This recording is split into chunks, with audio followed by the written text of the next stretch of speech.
Good morning, and welcome to First Unitarian Church of Providence, where we love beyond belief. My name is Neil Bartholomew. I will be your worship associate today. A special welcome to those of you who are joining us remotely, wherever you may be, whether near or far away. During the summer, while our ministers are away, the worship committee hosts a series of services which are led by church members and friends, with music also provided by church members and friends. This morning we are pleased to have Svetlana Gorotaya as our speaker. Svetlana has been a part of our church community for quite a while. How many years is it? 4-ish, 5-ish, something, anyway. She's a clinical social worker, a therapist, partner to Zeke, guinea pig mom, and enthusiastic dancer, yogi, and artist. We are grateful to have Brian Bartling returning as one of our musicians this morning. Those of you who were here 2 weeks ago got to hear Brian play solo. Today I'll be playing along with him, and Edith Johnson will be accompanying our hymns this morning. And the folks at home can thank today's web stream master, Michael Capelli, up in the balcony. So, let us center our hearts and minds as we begin our worship together.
Please now join in the words written in your order of service for the chalice lighting, the collective chalice lighting.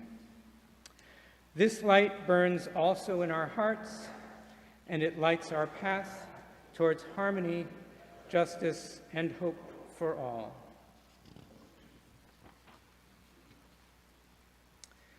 And while our senior minister, Reverend Liz Lerner McClay, is away on sabbatical, we are also lighting a sabbatical chalice. We light our sabbatical chalice and take a moment to silently send our thoughts and care to our senior minister, Reverend Liz, while she's away for reflection and renewal. Know that she too kindles her own chalice each Sunday morning and takes a moment to send her thoughts and care here to all of us. May this sabbatical be fruitful for us all, and may our reunion be a joyful fulfillment.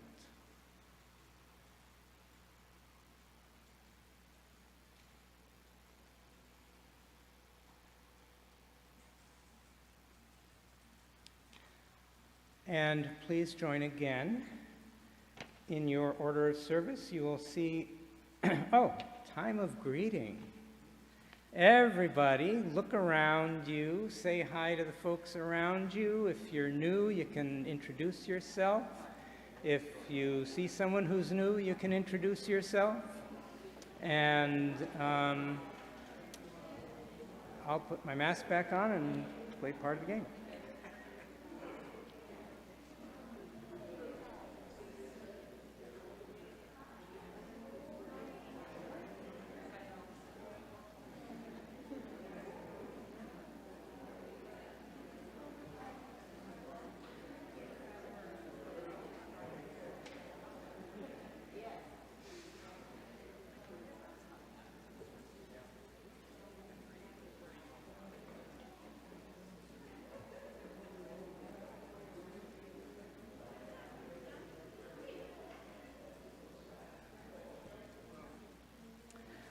And those of you who are in view of the balcony can stand as you are able and turn and look right around where the, just between the Rhode Island state flag and the organ, and wave to the folks at home.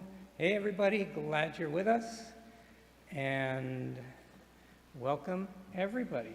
And now, if you can find your order of service again. Give you a moment to figure out where you put it. And we will read together the covenant of our congregation. We, the members of the First Unitarian Church of Providence, with respect for the worth and dignity of each person, with wonder at the light we know by many names, and with gratitude for our deep connection to each other and to the larger web of existence, covenant to walk together in our search for truth, seeking the paths of wisdom, compassion, and justice. And if you can now find a hymnal, and I'll be going along with you trying to find it because I did not bookmark it beforehand.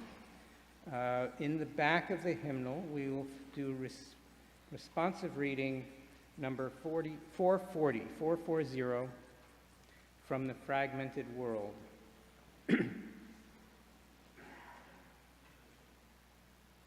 From the fragmented world of our everyday lives, we gather in search of wholeness. By many cares and preoccupations, by diverse and selfish aims, are we separated from one another and divided within ourselves. Yet we know that no branch is utterly severed from the tree of life that sustains us all. We cherish our oneness with those around us and the countless generations that have gone before us. We would hold fast to all of good we inherit, even as we would leave behind the outworn and the false. We would escape from bondage to the ideas of our own day and from the delusions of our own fancy. Let us labor in hope for the dawning of a new day without hatred, violence, and injustice. Let us nurture the growth in our own lives of the love that has shown our lives the greatest of any living, the ray of whose lamps still illumine our way. In this spirit we gather, in this spirit we pray.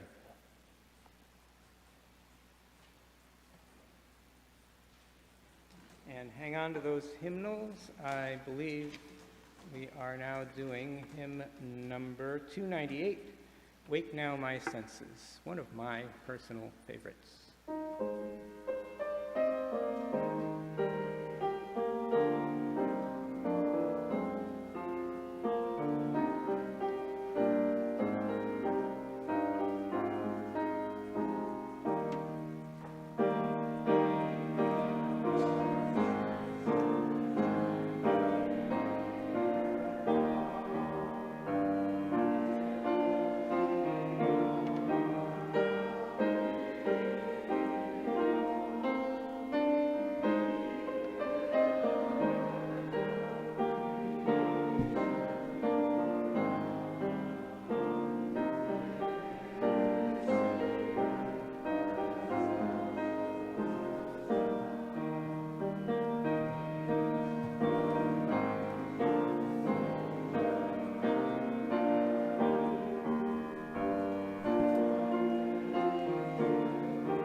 We now hear the joys and sorrows of the people in our congregation, as written in the book at the back of the meeting house. Our partner church in Transylvania carved the beautiful candlestick pedestal for the large candle from which we light our individual candles of joy and sorrow. A candle of sympathy to our Karen Lee on the death of her brother Jerry, who devoted his life to the Marinol lay ministry. A birthday candle to our office volunteer extraordinaire, Lucille Riccitelli. She's here somewhere. I thought I saw her. Oh, maybe she's over in the office. A candle for continued recovery for Megan Smith as she recovers from a tumor in her brain If you didn't hear the announcement last week, the surgery went well. It was a benign tumor.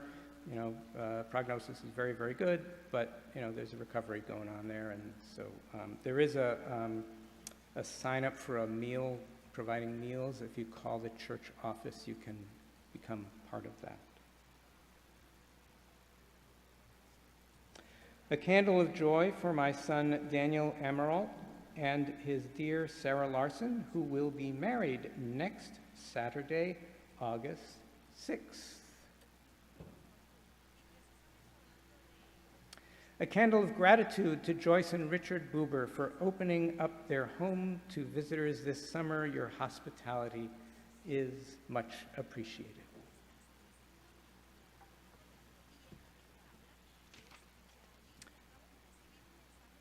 Friends, let us rest in gladness that we have each other to share in our joys and sorrows. It makes all the difference. I'm going to get a drink of water because everything I'm doing up here dehydrates me.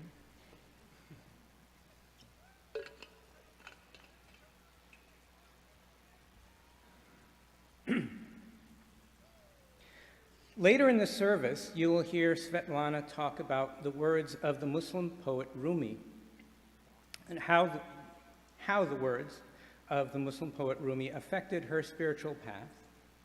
And we will now introduce our period of silence with some of Rumi's words. After I read them, we will have a time of silence. During that time, if you have lost someone close to you in the past year, you may stand or raise your hand in recognition of that loss.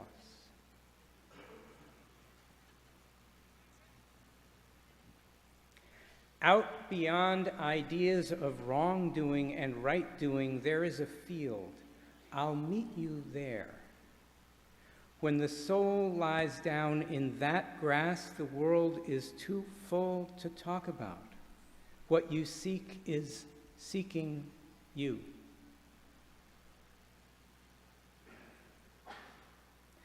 The breeze at dawn has secrets to tell you. Don't go back to sleep. You must ask for what you really want. Don't go back to sleep. People are going back and forth across the door sill where the two worlds touch. The door is round and open. Don't go back to sleep.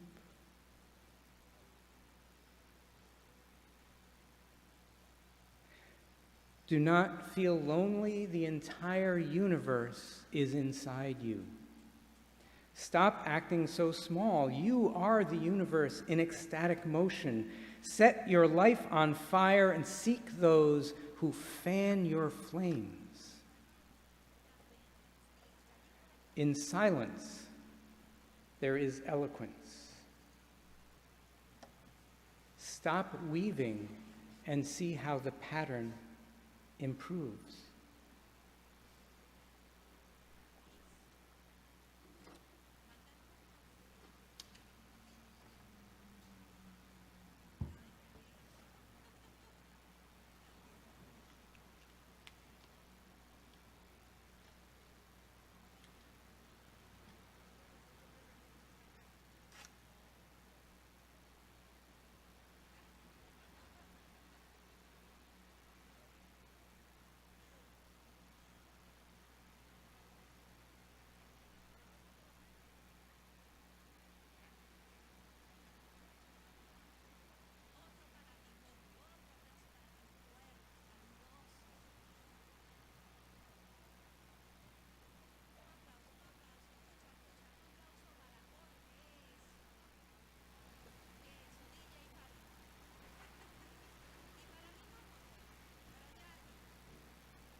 I was around 11 years old. The stained glass windows above the altar were beautifully glimmering in the summer sun. The pews weren't full in this beautiful, historic New England church. My family, uncles, aunts, and cousins filled maybe a sixth of the sanctuary. It was a Sunday afternoon at Russian church, or the Russian Pentecostal church. Our family used the sanctuary after the morning Baptist services that were conducted in English. Ours were in Russian. And this church isn't far at all, right in East Greenwich. Yet it is one from very far away. My uncle was at the pulpit, and it had to have been well over an hour. I looked at my dad with a pleading look. I think he was going to give my uncle some kind of gesture to pay attention to the time for all our sakes. My uncle was reading from John chapter 15, verses 5 and 6. «Я есть лоза, а вы ветви. Кто пребывает во мне, и я в нем, тот приносит много плода. Ибо без меня не можете делать ничего. Кто не пребудет во мне, извергнется вон, как ветвь, и засохнет, а такие ветви собирают и бросают в огонь, и они сгорают». The translation is, I am the vine, you are the branches. If you remain in me, and I in you, you will bear much fruit. Apart from me, you can do nothing. If you do not remain in me, you are like a branch that is thrown away and withers. Such branches are picked up, thrown into the fire, and burned. Yikes, I thought. Jesus really isn't messing around. This is extremely serious and very scary, and I do not want to be like the branch that gets cast into the fire. Now, while I have many positive memories of my family's religious tradition, I also have plethora similar to the one just mentioned. Most evangelicals read the Bible literally, so I learned about end times and the second coming of Christ, and that it would be scary and unannounced. What if I had some unconfessed sin on my conscience? Would I be relegated to hell? I was hypervigilant about whether there was anything on my conscience. And that was really the tip of the iceberg. Looking back, those are extremely traumatic thoughts, feelings, and ideas for a child's psyche to process, and they caused fear and anxiety for years. Good morning, all, or dobre utro, as we say in Russian. Nice. My name is Svetlana Goritaya. I am a Russian and Ukrainian American, and I guess that makes me not bi, but tricultural. My family and I immigrated to the United States in 1990 as religious and political refugees, and we were sponsored by the First Baptist Church in East Greenwich. That kind and loving community helped my parents and extended family acclimate to life in the U.S., and my parents still attend church there today. My family are evangelical Christians due to my grandfather's conversion post-World War II. He converted after he saw many of his fellow soldiers die on the front lines, and he didn't have a good explanation as to why he survived. He later learned that his grandmother was constantly praying for his safety while he was away. This conversion made my grandfather a passionate and devout Christian. Reading the Bible and having a devotional life instilled hope in him and his family amongst the communist regime. He found inner liberation in Christ's teachings, and he and my grandmother taught them to their 9 children and shared them with their friends and strangers alike. So faith is a central part of my family. People are surprised to learn that I am not Russian Orthodox, but there is actually a sizable number of Slavic people that converted to Protestant Christianity and immigrated to the United States seeking religious and political freedom, like my family. Some of the beautiful aspects of my Christian upbringing are shared by UUs, like being of service to those in need and being aware of the suffering in our communities and across the world. Christianity also instilled a sense of awe and wonder in the spiritual realm for me. I would contemplate the infinite and unfathomable love of God for his creation and would be truly speechless. Yes, I was that kid that was really into church. I was rooted in being a child of God, and this completely permeated my worldview. Sunday afternoons in my childhood were reserved for church and spending time with my large family. I sang in the youth choir and recited Bible verses and Christian poetry. I still love the Russian hymns that my family sings together when visiting my grandfather's grave or during a holiday when we're together. My father gets out his guitar, and I'll follow my mom and aunts and cousins singing in soprano. In childhood, I did not realize what a beautiful tradition singing in our native language was, and I treasure it to this day.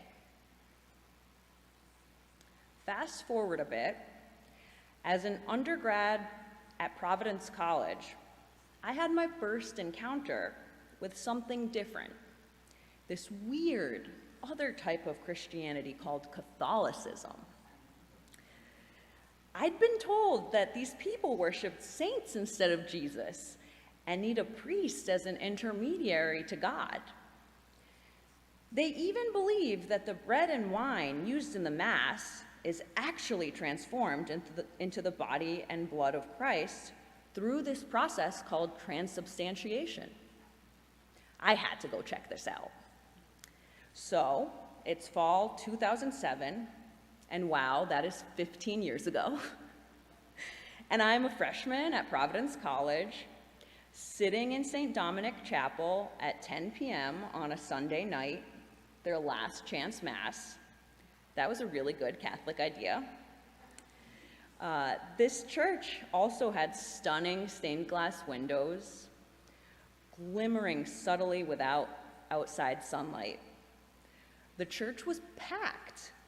I was befuddled to see these kids seem to take church as seriously as their weekend partying.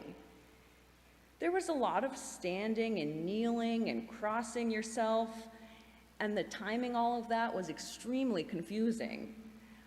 I don't remember what the homily was about, but I do remember that it was relatable, and I liked the length. It was nowhere near the hour to hour and a half that I was used to. I continued going to Mass fairly regularly, and I'm grateful to say I think I had a fairly unique experience of Catholicism. I met some wonderful people who were devout but not judgmental or snobbish. As an evangelical, I had a lot of problems and questions about Catholicism, some of which I mentioned above. These felt more troubling to me because I thought my particular brand of Christianity was the correct one. Many of my questions were answered through the philosophy and theology classes I took, as well as my participation in the services. In my classes, I was exposed to the intellectual side of religion, and it was fascinating and seemed to be a lot more orderly than my experience of Russian Protestantism. My later ability to adapt and find my own spiritual path was probably helped by the fact that I had been exposed to multiple correct versions of Christianity, which allowed me to give myself permission to find what was in fact correct for me. I also have to say that during this formative time in my late teens and early 20s, depression and anxiety clouded a lot of self-understanding and acceptance. There was so much confusion about how my spiritual and religious self could make sense of the world.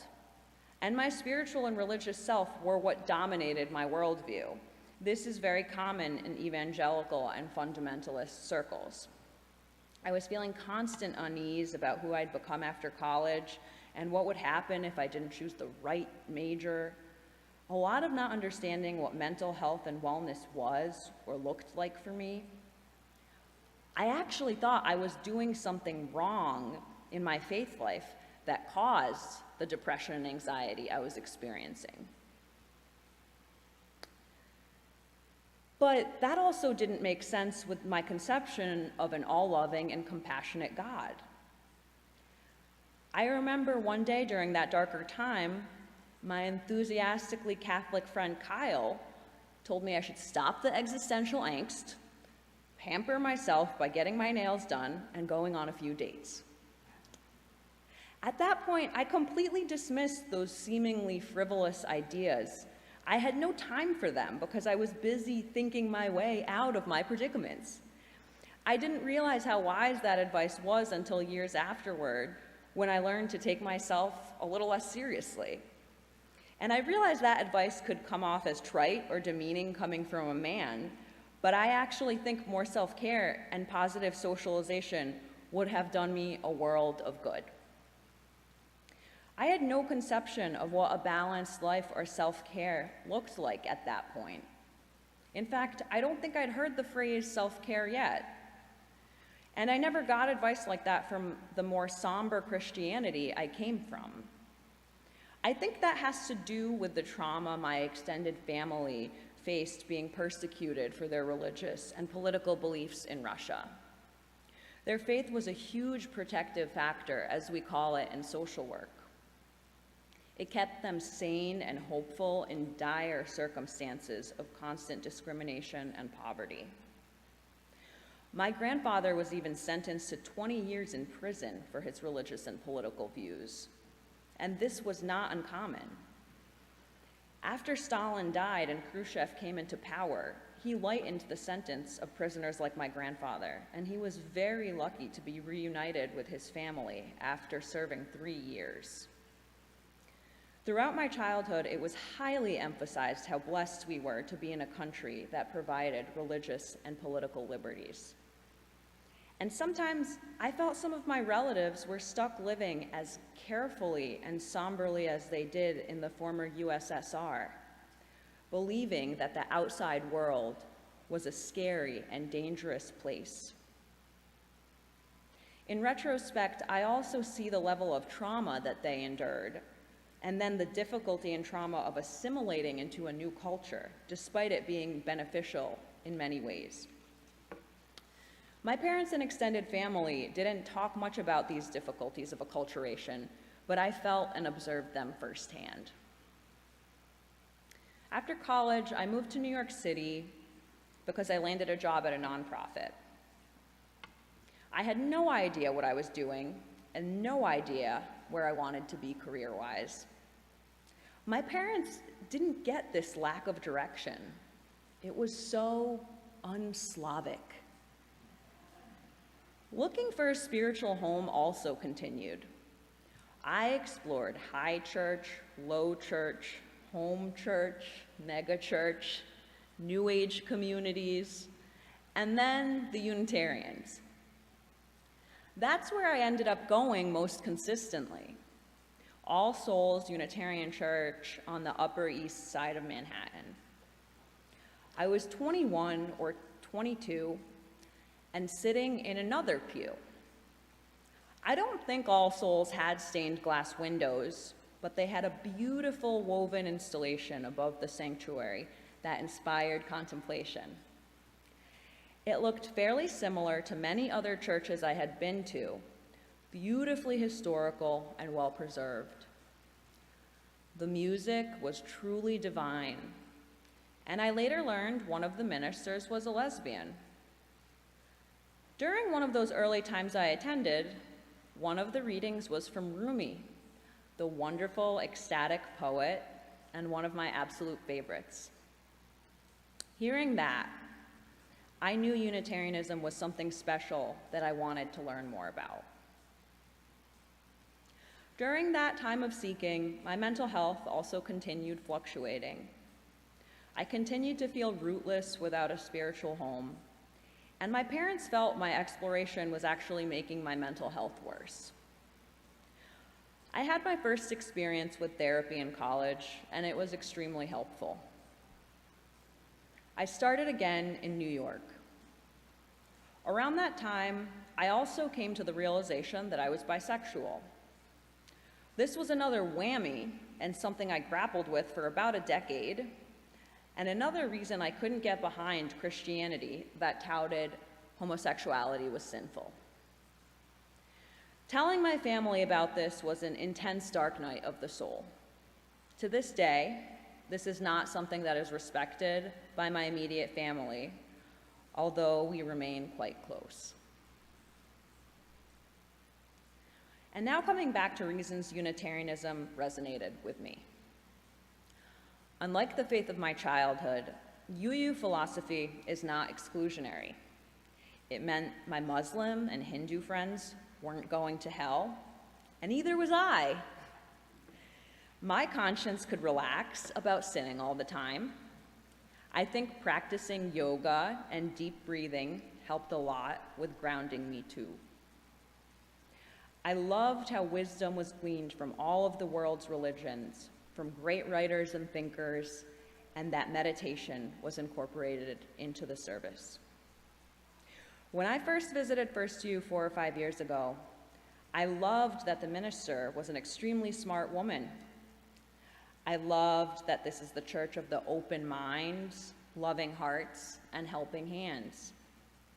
That it's very much not just about believing something with blind faith, but also about what we do. And I love that I didn't need to completely abandon the faith of my childhood, but could incorporate it lovingly into how I practice today. During my time at First U, I have worked with the Neighborhood Social Justice Committee that focuses on homelessness and food security and treating the unhoused with dignity and respect. I was a religious education volunteer and was able to experience the wonders of Children's Chapel and assisting with the spiritual formation of our youngest members. And I had a deeply profound experience being part of First U's LGBTQIA+ Soul Circle that was an instrumental part in helping me to own my own bisexuality. I am so grateful for all of these experiences and the beautiful people that I have met while involved in them. First U is indeed a beautiful tapestry of love, community, and service. Again, I am so grateful to be learning and experiencing philosophies and theologies that are generous in their approach, that leave room for questions and complexity, and lift us up both individually and collectively. I've found a faith community here in Providence, the capital of the state where my family came seeking religious and political asylum. Providence means the protective care of God or of nature as a spiritual power. I grew deeper into my identity and into wholeness here. I am able to see my upbringing with different eyes and to let go of the things that no longer fit. I am also able to trust myself and allow myself to keep traveling this path, whether I am met with approval or disapproval. I am letting myself, as Rumi wrote, be silently drawn by the stronger pull of what I really love. He said, "This will not lead me astray," and I believe that. I'd also like to read that quote in Russian. Позвольте себе безмолвно увлечься странным притяжением того, что вы действительно любите. Это не собьет вас с пути. Now, although this journey has been a becoming and an arrival in some senses, it certainly isn't an ultimate arrival where I no longer have problems or challenges in my life. Now they're just different and feel less seismic. And about problems, looking at the polarization and unpredictability of our world today, it's more important than ever that each one of us is able to access our own faith in a way that brings us comfort, peace, and strength to act. This is one of the ways I am grappling with the war in Ukraine, truly Putin's war.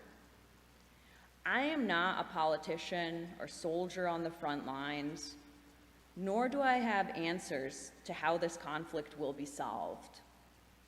What I deeply feel is that war is hell, and it is madness. It has already had horrendous costs in human life and suffering. As both a refugee and a clinician, I think about how many Ukrainians and Russians both will have trauma and PTSD, including children. There are many people like me that are both Ukrainian and Russian. They have parents from each country, and they see firsthand how political and cultural differences can coexist. In that, in fact, there are many similarities, including all of Ukraine speaking Russian as well as Ukrainian. My father is very saddened that more Russians do not speak out against this conflict. But they are getting censored information in a country that does not respect free speech and punishes protest. My grandmother's sister, my great aunt, lives in Ukraine, as do her adult children and their families. The men in those families are volunteering in the army, and it seems very lucky that one's battalion is close by so he can come home on the weekends to see his wife and daughters. The other is shuttling supplies around Lviv with his wife. Lviv is a city in western Ukraine whose population has tripled since the start of the war, with Ukrainians from the east migrating there. I am afraid for the safety of my relatives. Many of our Slavic friends in the United States also have friends and family in Ukraine facing very similar circumstances. May we pray and send love to those ensnared in this conflict and act to provide aid as we are so moved, both individually and collectively. Amen.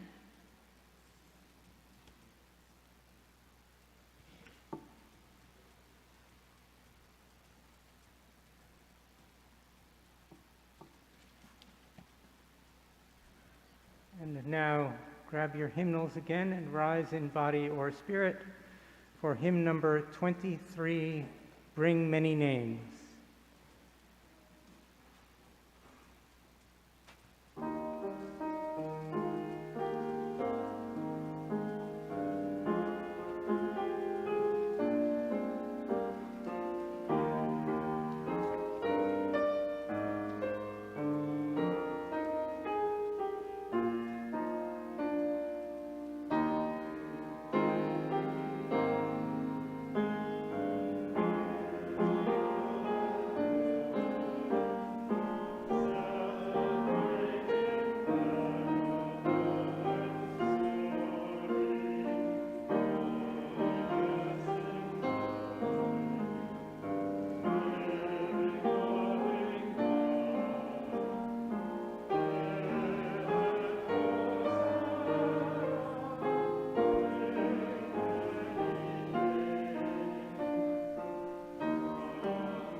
Before I introduce the offertory, I'm just going to take a moment to make sure my reed is working.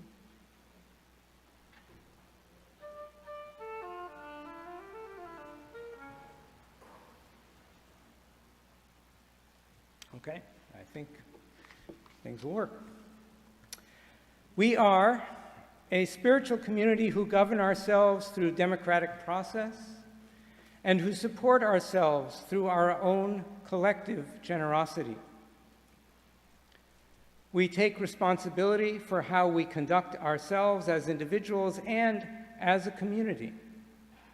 And love and generosity are among our core spiritual values. Our annual pledges are the expression of generosity, which provides most of the financial support for the mission of this church. And our weekly offering is a visible symbol of that support. We invite you to join in the spirit of love and generosity as the offering for the mission and vision of this church is now gratefully received. As always, thank you for all that you give, all that you do, and all that you are.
So the edition that we're playing from is a realization by a French guy named Michel Caldin. And interestingly, the part that was written for flute, which is what I'm playing, does not exactly match the lute part in terms of where the measures line up. And so we had in rehearsal figured out how to navigate that. And it went well the last couple of rehearsals. But it's...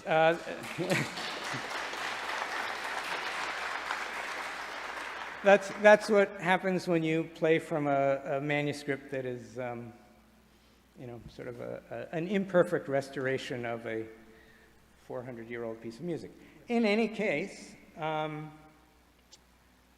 thank you very much for your generosity during the offertory. We have very little in the way of invitations about the things going on in the life of the congregation. Our service next Sunday will be presented by Rod Haynes, a native of Lincoln, Rhode Island, and a former member of this church who now lives in the Pacific Northwest. He comes back here most years to visit family and stuff, and he will be speaking about the catastrophic fire which he witnessed in this building in August 1966. Some of the organ pipes got blown across the room and all kinds of damage to the steeple, and it was quite the thing. And he will talk about the fire and the restoration which followed. So some more history. As you know, we've just celebrated our 300th anniversary, and we are celebrating all kinds of things that have happened in those 300 years. Music will be provided by Claire Rosenbaum, and we look forward to seeing you then. Be sure to check the First U Times, our weekly newsletter that is the single source of news, events, and everything that is happening at First Unitarian. First U Times is sent by email to all members, friends, and others who sign up to receive it. You can access it and sign up through our church website or fill out a guest registry form at the welcome table. There should be one out there, and there's one in the back of the meeting house, and all of that. And so we will now extinguish our chalice. Please read along the chalice extinguishing words in your order of service. We carry the flame of peace and love and hope until we meet again.